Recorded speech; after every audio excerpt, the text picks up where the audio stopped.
ẹ̀ẹ̀kún o gbogbo aráalé ẹ̀mọ̀kún atọ́kùn ẹ káàbọ̀ sà. ẹ̀kú ọjọ́ méjì ọjọ́ mẹ́ta. ọjọ́ kan pẹ̀lú ìyá rẹ̀. èmi ọmọ yín ni o ọ̀túnba àwòfẹ́ babalọ́lá afọláyàn ìlọ́rùngbọ́ ọmọ òkúyè kọ́lá ọmọ àríyọ̀ ọmọ àríṣe èjì àgbẹ̀ alákòóyì mú kí yín o ẹ̀ẹ̀kún o. ẹ ti rí i pé bí àwọn bàbá ṣe máa ń sọ pé àwọn wa ẹja ńlá ló gbé lónìí ṣùgbọ́n ká mọ̀ kulẹ̀ dára wa lágara ẹ kú já wọnú àgbàmì ètò lọ bàbá wa. ẹ ǹlẹ́ o.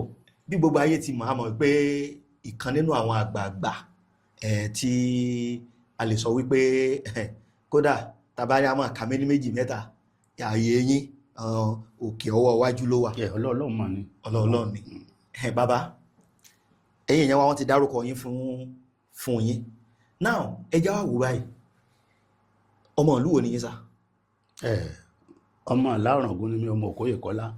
ọmọ Ìlá-Ọ̀ràngún. láládé wà bàbá tẹ kó radé rí. ẹ bá ń ṣàlàyé ilé ìwé wo lẹ lọ ibi tẹ́ ti bẹ̀rẹ̀ bó ṣe bí ìrìn àjò ṣe bẹ̀rẹ̀.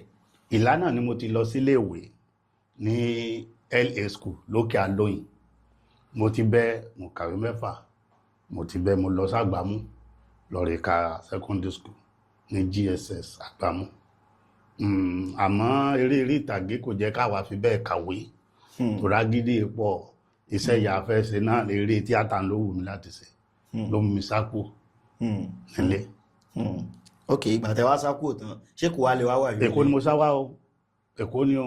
ìgbà tẹ́ wá dẹ́kọ̀ bó ló ṣe jẹ́ sà báwo lẹ ṣe rìnrìn ìjọ yẹn. nígbà tí mo sá wá sékòó lọ́dọ̀ wọn fámìlì wa kan ní Bàrígà so ọ̀dọ̀ wọn ni mo ń gbé nígbà náà n tó jẹ́ kí nǹkan kan ló gbé mi dàgbà mú torí ìyá mi àbíkú yọ wọ́n lẹ́nu nínú ọmọ bíi 9 tí màá mi ṣèkúnlẹ̀ èmi nìkan lókù lókè pẹ̀ báyìí. ọmọ bíi 9. báyìí. ó lágbára o.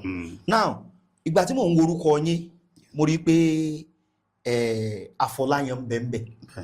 now ẹ wá jẹ́ ń béèrè ṣé ẹ ní nǹkan kan ṣe pọ̀ pẹ̀lú àwọn Afọláyan family ni because máa ń kìnnìkan Afọláyan bàbá Adélọ́fù ṣé nǹkan kan relationship kan wà pẹ̀lú ẹ̀yin àti orúkọ wọn àti àwọn ìdílé tí mo sọ yìí. inú mi dùn bẹ́ẹ̀ ni ẹ rí i pé mo ní Àgbámú ni mo ti lọ léèwé gíga. bẹ́ẹ̀ ni. nígbà ayé ìgbà tí wà tá a kéré tí wọ́n rí i pé àbíkú yọ màmí lẹ́nu wọ́n wá ní kí wọ́n má tọ́ mi nílà pé kí wọ́n lọ tọ́ mi ní ìdílé ìyá mi kí wọ́n gbé mi kó nílà. Àgbámú tá a dẹ̀ ń sọ ikú jìnnà sílà ọjà kan lájọ ná omi kan lájọ mu so ni wọ́n fi gbé mi kí n lọ sí Àgbámú lọ́mọ gbé lọ́dọ̀ wọn ẹbí àwọn so ọ̀dọ̀ wọn Afọláyan family ni mo gbé dàgbà so náà fi mí sílé ìwé so ní orúkọ yẹn fi wà láàrin Babalọ́lá bàbá tèmi jẹ́ ìdílé ìyá mi ni Afọláyan àmọ́ torí pé bẹ́ẹ̀ náà ti tọ́ mi dàgbà orúkọ yẹn mo fi náà fi yókùn orúkọ mi ní school so ni mo ń lò.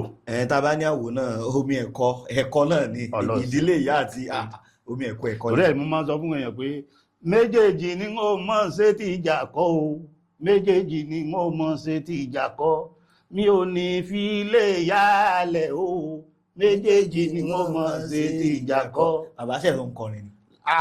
olórin nìyá mi eléégún ẹlẹ́wẹ̀ ẹni tó bá mọlẹ̀ gómìnà ẹ mọ̀ pé gún ẹlẹ́wẹ̀ orin náà